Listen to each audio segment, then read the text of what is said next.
Hello, I'm Natasha. Welcome to my channel. So, in recent news, Serbia has marked the 25th anniversary of NATO bombings of what was then the former Yugoslavia.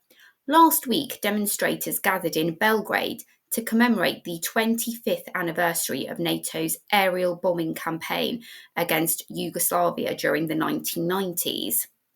Obviously, there's no real coverage of this in Western media, so I guess the average Western citizen wouldn't really know what went on in this part of the world.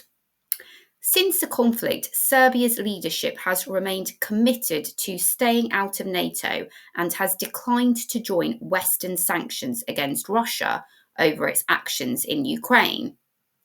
I find this admirable that Serbia can walk the fine line between East and West.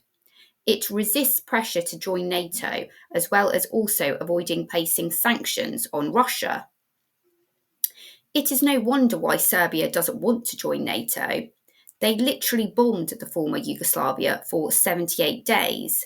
NATO dropped thousands of cluster bombs, depleted uranium bombs, and targeted 480 schools and 33 hospitals. They destroyed Serbian TV and radio buildings and targeted the Chinese embassy. Children made up 30% of the casualties and 40% of those injured. NATO's bombing of the former Yugoslavia was a critical event in history. Why? Because it showed to Russia and China that NATO is not defensive. The former Yugoslavia never threatened NATO.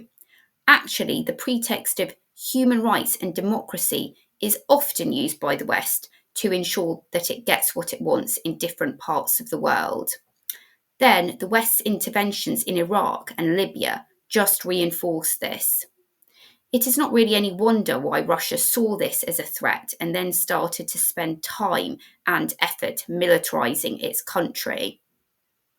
Now, Serbia has been historically close to Russia. This relationship was cemented by Russia's backing Serbia's opposition to Kosovan independence. The Kremlin was against the province becoming an independent nation and suggested that this would be a breach of international law. There is a notable cultural resemblance between Russia and Serbia, embedded in Slavic identity and Eastern Orthodoxy, making these two countries almost natural allies. I do have faith that Serbia will continue to be able to maintain the delicate relationship between East and West, something which is truly admirable given the pain caused to Serbia by NATO.